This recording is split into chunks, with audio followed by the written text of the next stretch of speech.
You are in a season for a reason. And there is a season for everything. You are going to have really, really, really hard seasons where you are absolute growth focused and you are in the grind. But again, it's that temporary pain for the long-term gain. If you're an entrepreneur who's built success but feels stuck in the grind, this podcast is for you. On the Live More Show, we give you short, powerful conversations to help you become more tax savvy, time rich, and totally free. Here's your host, Melanie Sikma. All right, a study done by EntreLeadership found that 42% of small business owners say they have experienced burnout in the past year. So if you've ever looked at your life and thought there's got to be a better way than this episode is going to be for you. My guest today, Kaci Janson, is a single mom who decided that she was done with the rat race. Instead of playing by the old rules of hustle and grind, she created a life completely by design. Using creative financing, Kaci built a real estate portfolio of over 130 multifamily doors and has flipped hundreds of homes, all while raising 2 young boys, and she works alongside her dad and her brother. So today she's going to be sharing how she made that massive shift, what she's learned doing business differently, and then how you can start living the life that you design instead of one that's basically coming at you. So not the one that's just expected. So Kaci, I'm excited to have you. In our pre-show questions, you said that living more means living the life that I've designed or that you've designed. What was the moment that you realized that you had to design your life differently? So first of all, thank you for having me on here. And second of all, I am shocked that it is only 42%. Because honestly, for me, that was my reason. I was exhausted. I was burnt out. I had not only burnt the candle at both ends, I had cracked it in half and burnt it on all 4 ends. I was so tired. I could not keep going at the pace I was. So the 42%, I would like a recount, please. I actually would be surprised. I wouldn't be surprised if it's a lot higher than that. It's just not captured because of the people that I talk to, it's you're working 60 plus hours a week and a lot falls on you unless you're a good delegator. Yes. Yeah. So you were just burnt out, worn out, and you said something has to change. So what did that season look like when you were just burning candles at all 4 ends? What pushed you to finally, I guess, make a change? And also, a lot of people that I know that are in that situation don't really know what steps to take. So what steps did you take to start progressing towards what you have now? 100%. I feel like when you are in the battle, you are in it and you can't see up. You are drowning. You might even have like a little straw poking out the top to get some air. Like you can't see. And I was in that stage. I had a 1 and 3-year-old little boys. I was working 60 plus hours a week. I had my doctorate in physical therapy. And at the time I was working at a pain clinic doing intrathecal pump stuff. So I was working, 40, 50 hours in the clinic. And then I was taking stuff home because I was playing beat the clock with my daycare. I could drop them off at 7 a.m. and I was there at 7. And then I had to have them picked up by 6 p.m. And I was there at 5:59. Like I was there they were there every second because I was at work. And then I would have to bring stuff home. I would have to document at home and get notes done at home. And we were not a family. We were roommates. We were 3 people living in the same house. And we didn't know each other. My boys didn't know each other because they also weren't in the same room at daycare. So they truly weren't together all day. And I would wake them up as late as possible so I could get them as much sleep as possible, then take them straight to daycare. They would eat breakfast at daycare. I'd take their breakfast there. They would spend all day there. I would bring them home and we would do dinner, a little bit of playing and bath time. And then they were in bed because they were young. They were going to bed at like 7:30. And it was just awful. Yeah, that's rough. Yeah, it wasn't a path that I could keep on, but honestly, more than that, it wasn't the path that I wanted. That's not why I had kids. It's not why we were a family that's not, it just wasn't what I wanted for my life or theirs. Mm-hmm. So what steps did you take to change it that might benefit our listener? Education. You are going to pay tuition one way or the other. You are going to either pay for education or you are going to pay it in life experience. You're either going to pay for classes or you're going to pay it in mistakes. I mean, honestly, that's just so. My dad had retired a few years before we had started this, and I was an HGTV expert. I watched every HGTV show. I loved them. I wanted to flip houses. I wanted to do all the things. And I kept telling my dad, I said, let's buy some properties, because he had retired and he had the money. Yeah. And I had the excitement. And every single time I brought it up for like probably 5 years. And I was like, Dad, let's get some properties. He's like, I am not picking up a phone at 2:00 in the morning, going to fix somebody's toilet. I'm not doing it. No, no, no. So it was no for a solid 5 years. And one Sunday, he called me and he said, hey, Corey and I signed up for a real estate investors course. And I'm like, you guys are such shits. Like, are you serious? I've been asking you for years to do this. And it was always a no. And they were like, yeah. And we're all in. We're all three doing it. And I'm like, duh. That's awesome. So we signed up for an 18-month education course. And this was prior to COVID. And it actually shut down during COVID. But for 18 months, well, at the beginning, I said yes. And I was so excited to start. And then it got really, really hard. Because as you know, you don't get to just start something new and quit your old job. You don't get to stop your W-2. So I was still working 60 plus hours a week, but then I had 20 plus hours of education on top of that. And if I thought I was tired before, I didn't know what tired was until I had gotten, a year into this. And it was hard, but it was worth it. So you just sucked it up and you just said, this is worth it because it's short-term pain for long-term gain? It was. And I think the best part of it, so my brother was also still working at the time. He's an electrical engineer. And so he was also still working. And my dad was retired. And so the three of us had jumped in, feet first, all the way in. We jumped into the deep end. And none of us, there was always 2 yeses and a no in our group. One of us was dying. I was dying with the kids, whatever, but they were on board. And they were like, nope, Kaci, let's go. And they pulled me through. And then it might be me and my brother were on board. And we're like, we can't do this anymore. We want out of our jobs. And my dad was like, I don't know. And we're like, nope, you're coming with us. Or my dad and I were in it. My brother was having a tough time at his job. And he was like, no, I'm out. And we're like, no, you're not.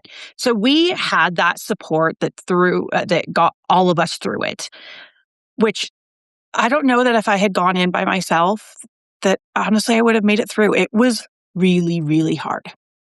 Yeah, it sounds like it. And it's good to have those people around you that can remind you of the why. Yes. Because before you were grinding and working hard, but there was no way out, is the way that I see it from the outside in. And then with this new path, it was really, really hard, but it was for a way out. You were digging a tunnel to freedom. Yes. Huh. That's cool. So if you are a listener and you are stuck in the grind, get some people that can encourage you and speak to you that, just pull you. I remember when I was in college, my mom, my sister, and I ran our first marathon. And that was my only marathon. My sister went on to running lots, but she found out she was fast. For me, I had not trained properly. And so halfway through the marathon, I was about to quit because I was just miserable. And I hit the wall that it was like mile 17. I remember it very vividly. And if my mom wasn't with me, I would have quit. So I can it's that same thing as having somebody just pull you, go, nope, you're not quitting. Yep. So I love that. So in the pre-show questions, you also said that the old hustle and grind model doesn't work anymore. So what is the new way? What does that look like for entrepreneurs today? And what does that look like for our listener who might want a new way? Yeah. So everybody's heard the old saying, you get a job, you work hard, you save, and then you get ahead. And honestly, I would say for probably 95% of the population, that's just not the way it is anymore. There's interest rates, there's inflation, there's housing prices, there's cost of living, insurance, food costs. I mean, it doesn't matter. Everything costs more right now. But your wages aren't going up that much. Your wages aren't going enough to cover all that stuff. So you either have to, you've got a few options. Honestly, you just have to make more money. So your few options are you can get a new job that pays more, or you have to develop a new skill that makes you more money, or you stay where you're at and it will eventually bury you. And so you have to decide what works for you. Maybe your job, maybe you are already at the top of your food chain. Maybe you are the business owner where you're making good money, but you've got those golden handcuffs where you make good money, but maybe you've got lifestyle creep or something's going on where your insurance rates changed and it's eating away at that bottom line. So you've got to do something else and you've got to pivot a little bit so that you either change your business model just a little bit, you shift, you do a new skill, you bring on a new service, you do any of those things. And I had decided that I was kind of at the top of my pay scale for what I was doing. And so I had to make more money. And so I needed to develop a new skill. And so that's why I did the education. And I knew that I wanted my new skill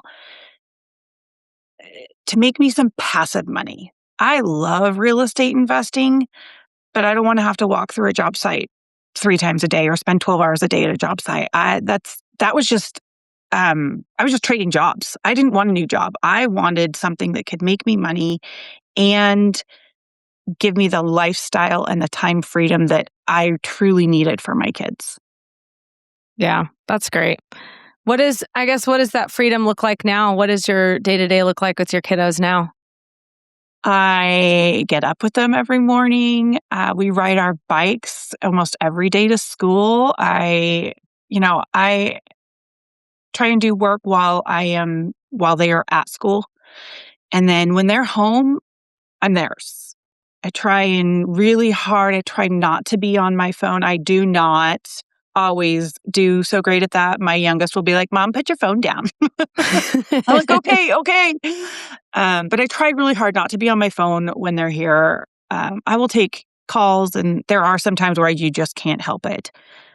But I get to be present for them. I get to take them to all the soccer practices. I get to take them to all the baseball practices, get to take them skiing. I get to take them to do all the things and go on all the vacations. And I just get to be here for them. Well, and anytime you guys go on a family vacation, it's deductible because your brother and dad are in business with you. And we don't go on vacations. We go on board meetings. Yeah, there you go. Yeah, planning meetings. Yeah. Yep, we do the same.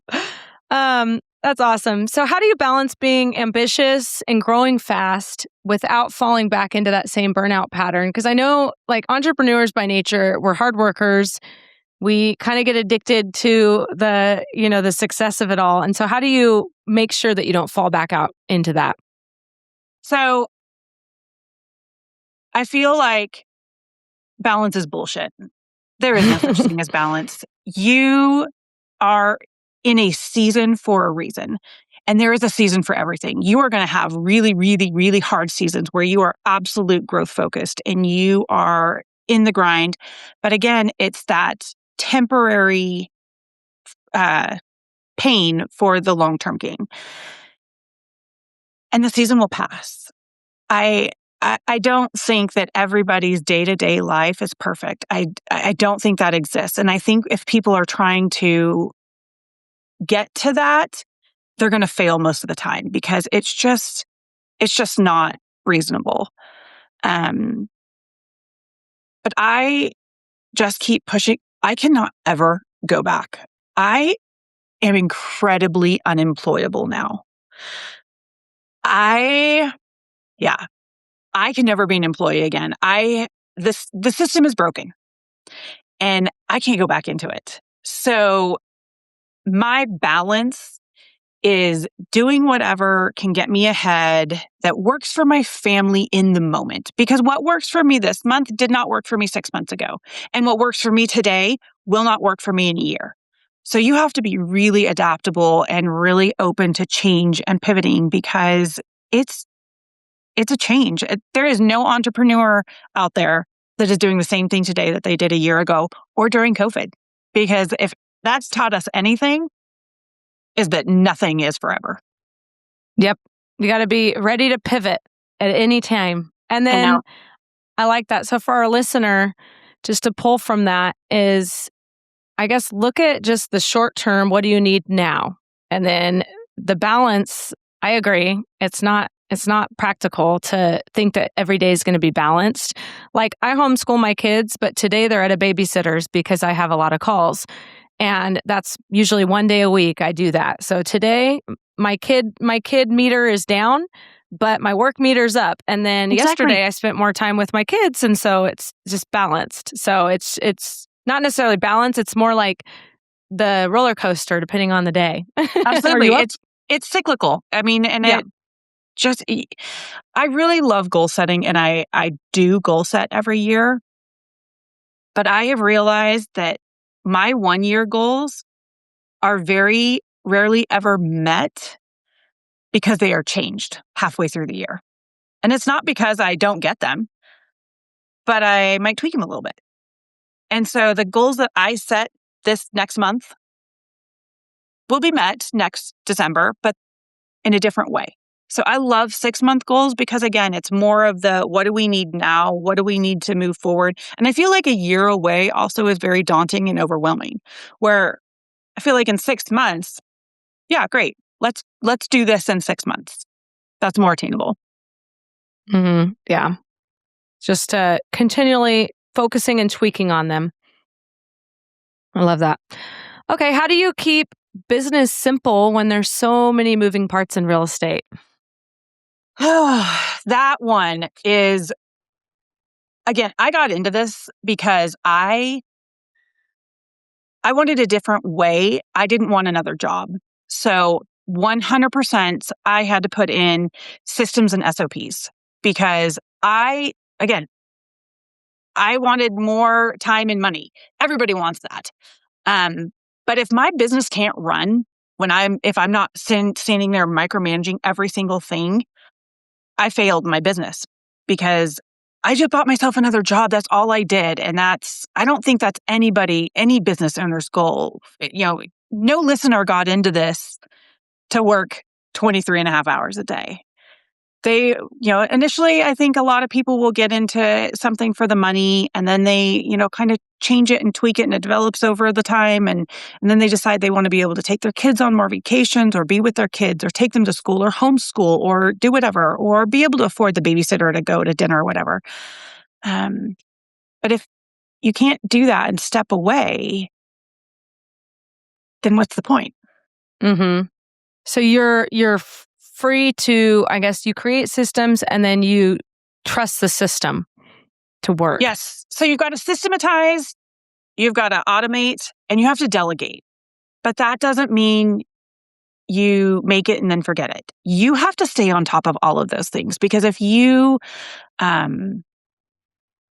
trust someone else to run it and you're not checking them, that's when a lot of business owners will get taken advantage of. And you hear all the time about how this person embezzled or this person didn't, you hear all these horrible stories.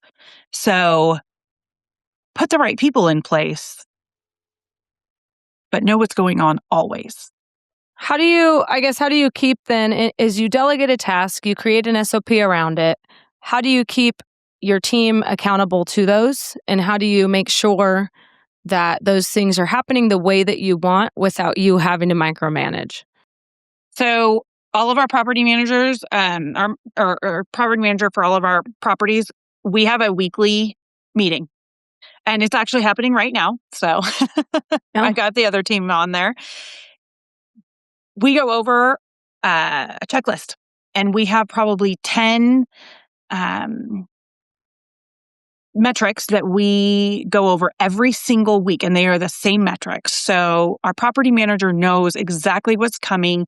We want to know about work orders. We want to know about late rents. We want to know about, because we also run several programs. We run a veterans program in a couple of our buildings. So they are government funded. So we have a little bit different there. So make sure we're getting paid there. We're getting funded there. We're getting, our properties are being maintained, the work orders are being completed, that we know exactly how much the work orders are. We know if we have a turn, what that turn is. We know all the nuts and bolts of the weekly happenings. And then if something happens, like over the summer, we had a lovely tenant let a homeless man sleep in our laundry room, and he caught the building on fire. No. So that clearly was a, hey, we got this happening. And we didn't wait till our Thursday meeting. There are things that pop up that we definitely will take care of. And big things still happen. I mean, we can be on top of it. And we've had these weekly meetings for years. So we know all of our buildings. We know exactly how many vacancies we have. We know how many applications are coming in. Like, we know everything about these buildings. But stuff still happens. KPIs that people report to you. So have metrics, just certain things that people can report to you, and then the numbers tell the story if they're doing a good job or not. Yeah. Cool. I like that. You've built your portfolio using creative financing. What do you wish more investors and business owners understood about thinking creatively, if I can talk, in this market? Especially this market's been weird this year. So the market is changing. The market is different. And again, it just kind of goes back to the beginning, is you got to do it differently. Bank financing is tough. Your numbers are tough. Your money right now is very expensive. So it is hard. If you can find a property that works for you, it is very hard to find money that you can afford to buy that property. So again, goes back to, you have to do it differently. So go to those owners, go to those people that have had that house for 25 years and they've got a 3% interest rate. See if it's assumable. See if they'll finance you. See if they'll be the bank. Don't be afraid to ask. There is always a way to do it differently. And even if you get told no, you just got told no for that thing. Try it a little bit different. Find out what they really need. Maybe they need, their kids going to college and they need $25,000 to fund that year. So you say, okay, I will give you $30,000 up front, and then I will pay you basically this much every month. There's always a solution to what they need. And you just have to find that out and go that road, because eventually it will work for everybody. So what I'm hearing is you find what they want, and then you feel like, what can we get flexible on to fit their needs? Yes. It's good. Awesome. So one thing that we have in common is that we both work with our dads, and then you work with your brother, I work with my sister. So I'm just curious, what does that dynamic look like for you? How do you make it work well? Especially, like for our listener, if they're working with maybe other family members or even close friends, how do you make it work well for you? So first of all, in our first education class that we ever took, they said the first thing, don't work with family and buy in your own backyard. So I immediately partnered with my dad and brother and bought our first property 1,500 miles away. So I don't follow rules very well. Love it. But, we each have our own dedicated lane, but we're all on the same road. So my dad and brother are engineers. I tell them that they have EPD, engineering personality disorder, and they both have it because that's how they are. My dad eats numbers for breakfast. He just wants to crunch. He will make a spreadsheet for anything. And I would rather pluck my eyes out with a rusty fork than look at a spreadsheet. Like that is not me. So he does all of our underwriting, all of our numbers, all of our budgeting, all that kind of stuff. My brother came from a project management background. So he does all of our flips, all of our big turns, all of our big renos, all of our big CapEx projects. I was in healthcare. I am the people person in our group. So they send me to the property managers, the properties, all that kind of stuff. And so we each have a very dedicated lane that covers the entirety of our business. And we're all very much on the same road and page, but we each have our own job. And it works really well for us. And it just happens that we are able to work on our strengths. Love it. So have a dedicated area of the business and stay in your lane is the tip. Much. And tons of business owners work with friends and family. That is nothing new. I mean, and you have to make it work. I think one of the other big things that you have to do, especially with friends and family, put in your operating agreement before you start. Have the hard conversations before you need the hard conversations, because those hard conversations are coming. I don't care how good a family or friend you are, problems come up. And if you've already discussed them and dealt with them before they're there, no one is surprised by the answer. No one feels slighted. No one feels like they, got the short end. And, it's coming. It's going to happen. So try and head off whatever you can. Mm-hmm. Now, when you guys worked up your operating agreement, did you work with an attorney or did you just decide that together? We did. We worked with a coach, and I don't know if it ever made it to an attorney, but we definitely had a coach that helped us create everything. And that's actually how we came up with those 3 lanes, was with our coach and our mentor. She was very, very clear on that we needed to do this immediately before we even started. Yeah, that's good advice. And it's smart to have a third party that is neutral, that can bring up the questions that you might not even think of. Right. And if you're already working with family and you don't have those in place, do it now. It's never too late. Do it now. Yeah, definitely. I would second that. That's good. Okay, what is your dad's super sweet. I've met him at the Legacy family events and he loves you so much. He does. What's the biggest lesson that your dad has taught you about business or just life in general that you can pass on to our listener? My dad is my absolute biggest cheerleader. Like, he's fantastic. He definitely, and I'm sure with the same with your dad, I love the wisdom that they bring. But I also love the calmness that they bring, because I can get very excitable. I get very excited about things. And my dad's like, whoa, we've got this budget. We've got these numbers. Like, you can't buy this one because we already budgeted for this one. I'm like, fine. So he's definitely very calming and grounding for me. He also is the one that keeps me going often, where he'll be like, yeah, we can do it that way, but this is why we're doing it this way. So it's very helpful. He's your steady rock. Very much so. Yes. I like that. And now you're raising 2 boys. You're a single mom. How do you hope your journey inspires or impacts the way that, they see success or hard work? They watch everything. They see everything, even the stuff that you don't think they're listening to or watching, they see it. And so I just want them to know there's a different way. They are in 2nd and 4th grade, and I already see it in their schooling where I'm like, go ahead and learn it because you have to, but you can do it differently. Do we really need to do this? Like, already in their schooling and life in general, I'm like, yeah, you guys don't have to do it that way. And I'm okay with that. Like, there's this is not the right way. This is the way that school teaches it, but this is not the right way or the only way. So I'm going to let them go through school and learn some of those things. And then I feel like it's my job to show them that there's alternatives. Mm-hmm. Yeah, I know when I was a teacher, because I used to be a teacher in the youth prison, juvenile halls, and I would be like, now this is what they say to do, but we don't have to do it this way. So what are some other ways? And it opens up for creativity because there's so much, it's just hard to do that in a classroom setting. So that's the hard part with school. Yeah. And I get it. They are teaching to the masses. They are teaching to the whole, not the individual. And so it's my job, 100% my job, to fill in that individual learning. Yeah, but it's cool. They get to see you as an example.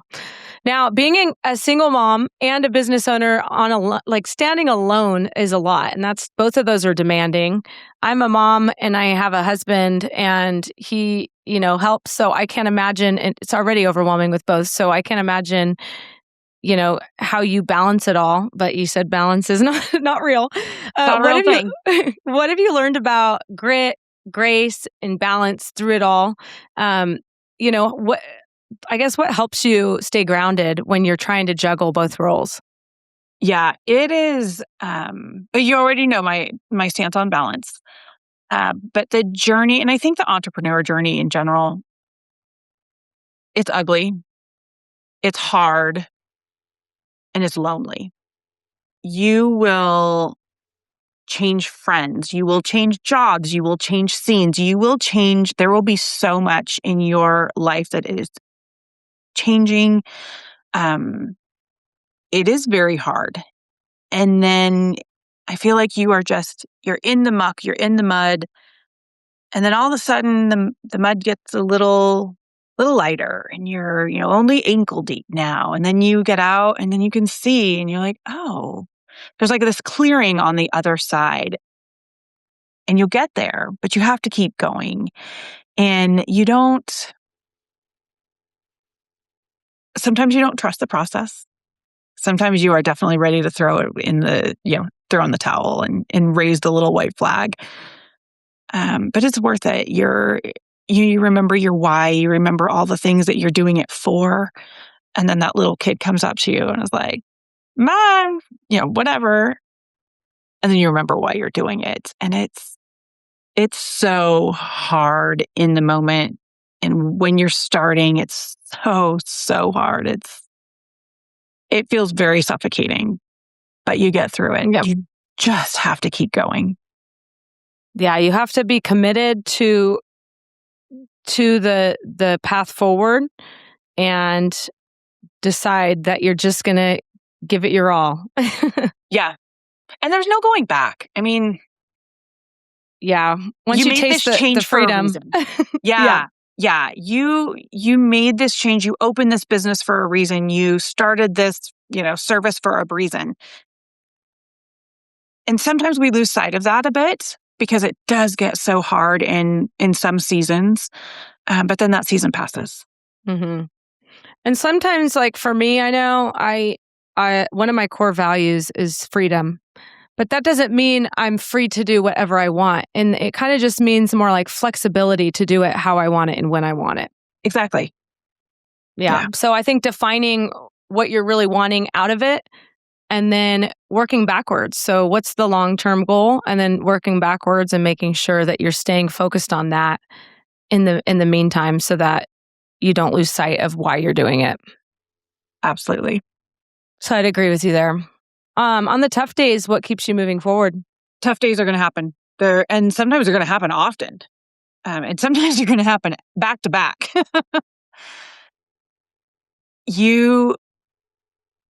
Again, it's your why. You just have to remember why you're doing this, why you're in it, and remember your alternatives. You can get through this hard moment or you can go back to what you were doing. And you already know that what you were doing wasn't working.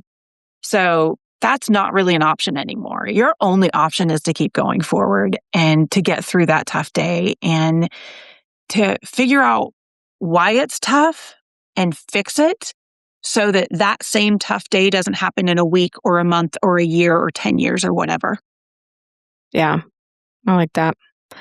Now, I don't know if you struggle with this, but I know I do fairly often. So the guilt or pressure that can come from being a working parent and especially an entrepreneur mom, I feel like that comes with a different set of responsibility and pressure.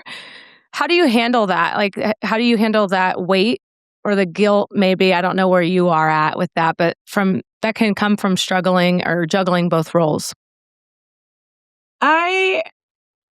I think my time blocking has helped a lot with that. So I'm able to separate it enough where I don't have that massive amount of guilt anymore. When I was first starting and I was I had the kids and they were young and I was still trying to do the education. That was really hard. And I think that was a lot of the trouble, was that I felt so guilty. But again, it's that short-term pain for the long-term gain. Like, you're going to get through this season, you're going to get through it. Um, there's never a right time to do anything. There's always going to be challenges. There's always going to be something going on. So you just have to find out what works for you. And even if it doesn't work for your family for a day or a week or something, you can get through that. You can get past that. You just can't make any decisions that, you get into something you can't get past. Yeah. I think I like the time blocking. I think that's a really good tip for our listener. I've also noticed when I bring my kids in to the goals, like saying, here's where we're going. Mom's going to have to work a little bit more for the next couple months. But then, in the next, after a couple months of this, then we can go do a vacation or do something fun to celebrate. And I think bringing them alongside that so that they understand. For me too, they're like always downstairs and they're at home all the time. So it's like, I also feel like, for me, explaining to them, Mom's going to go on a call. Here's my schedule today. And just explaining that is really helpful for any of the listeners that might be a homeschooling parent too.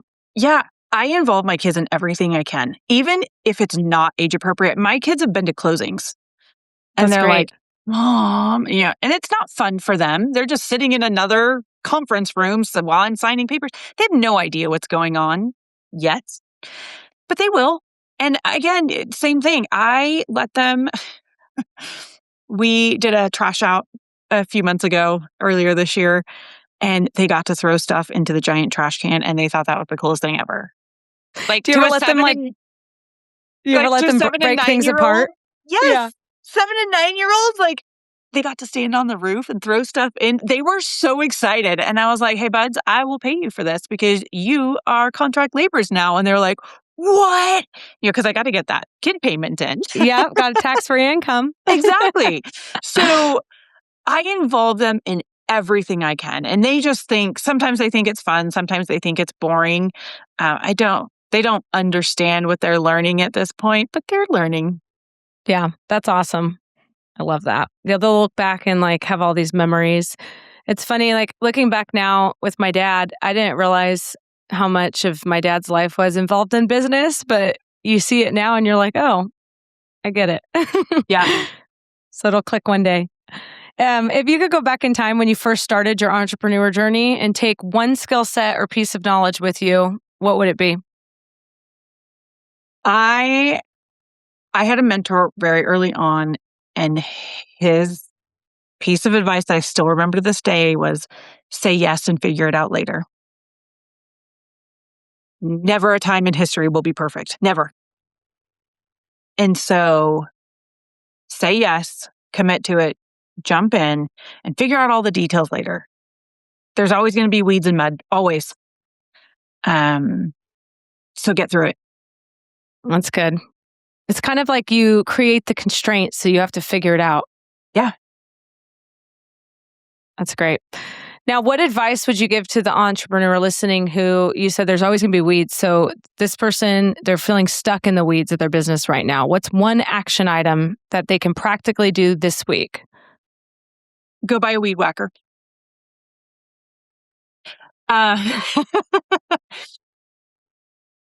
Simplify.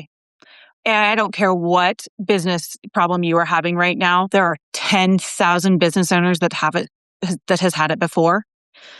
Talk to a mentor, talk to another business owner, talk to someone, cut the weeds down because it's all noise.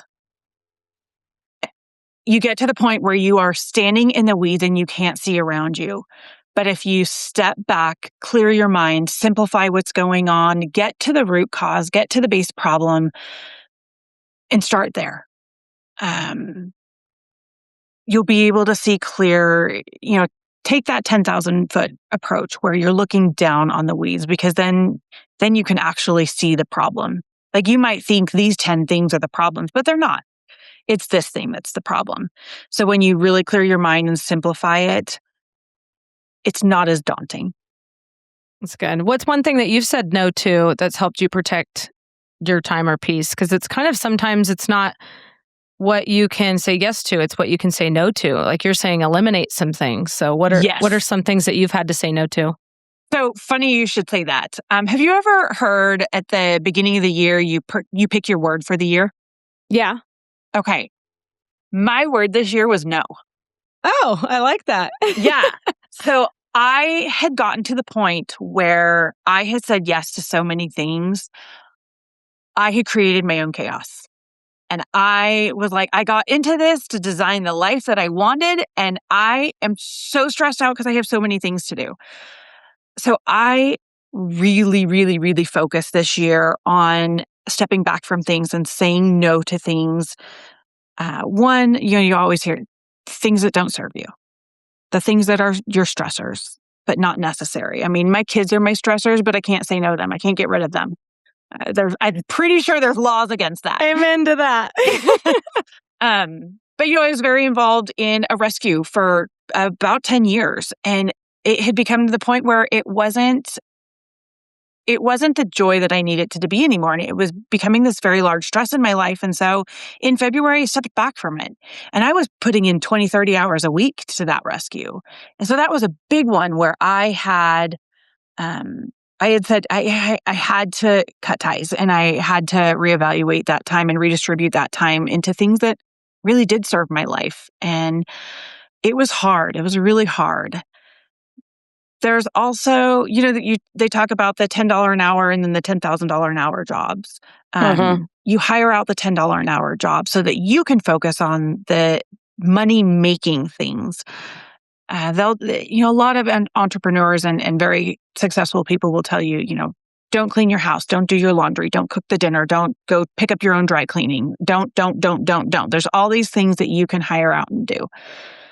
And while that's true, like I did hire a housekeeper, but I still like making dinner for my kids. I still like the daily things of, because that's part of the life that I have designed. That's why I got into this, was so I could be there for my kids. I still like doing the homework, stuff like that.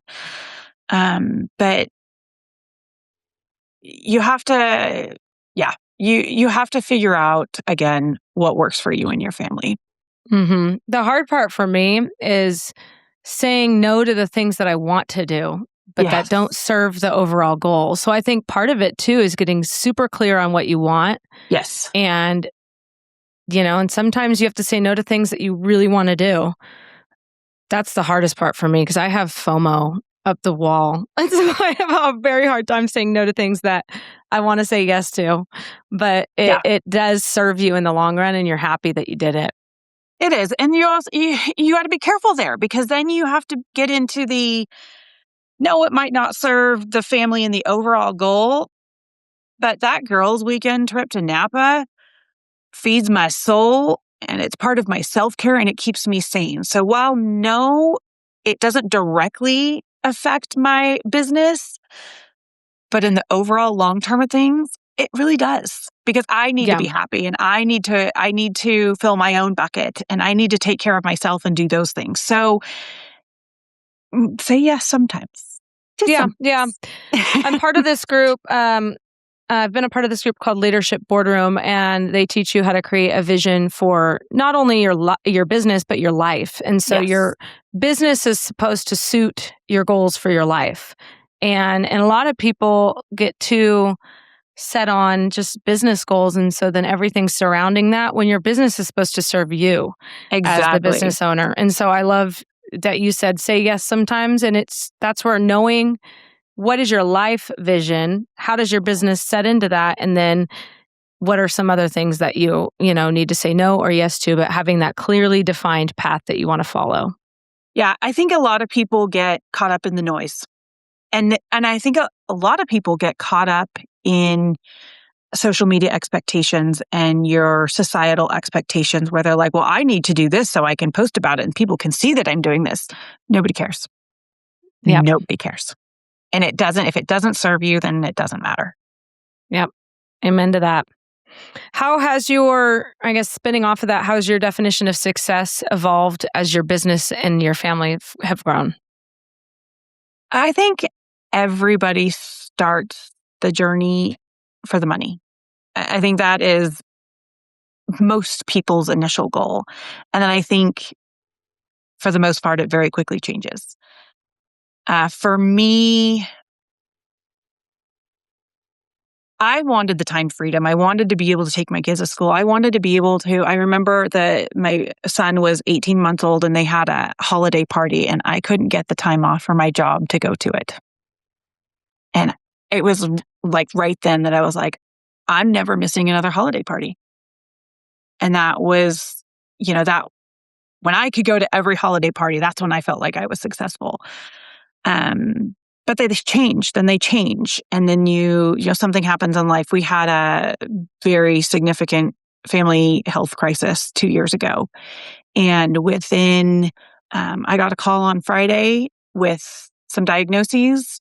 And on Sunday, I had packed up my home, my kids and my dogs, and moved to my family for the entire summer to take care of them and get them through that. And that was the point where I was like, okay, I've made it. This was my goal. This is what I started this to do. I didn't have to ask my boss for time off. My business kept running. There was zero problems, just literally packing up my house, shutting it down, moving for the entire summer. Yeah, that's pretty powerful. That's cool. I love that. You're pretty active on social media and you've helped others. You help inspire others through your social media platform. What message do you want most people to gain and take away when they, I guess, click follow or watch your posts? That you don't have to struggle forever. Or you can struggle forever. It's up to you. If you want to stay on your same path, by all means, I am not going to lose any sleep over it. I promise. But if you want to do it better, live differently, then that option is also there. And whatever you believe is true. I love that. How do you, since this is the Live More show, we named it that because at One Stop Tax Strategist, we bring peace to taxes and purpose to profits to help our clients and team members live more. And so Live More is using, whatever platform you have, whatever business you have to live the life that you love. How do you help others live more? I try and be inspiring through my social media. I have a pretty typical sad, I'm a single mom, like, blah, blah, blah. No, it's not a sad story. It happens to be one that doesn't have, or that has a lot of odds stacked against me. But that just makes it even more manageable for everybody else. Everybody has odds stacked against you. And they're all going to be different, but you can still get past them. You can still do something about it. And I don't care if, your upbringing was chaotic, or you have too many kids, or you're a single mom, or you don't make enough money, or you're living paycheck to paycheck. I don't care what it is. You can overcome it. You can give me 100 excuses and I can still give you a reason to go and still why you can do it. So if I can do it, so can you. I love that. Very inspiring.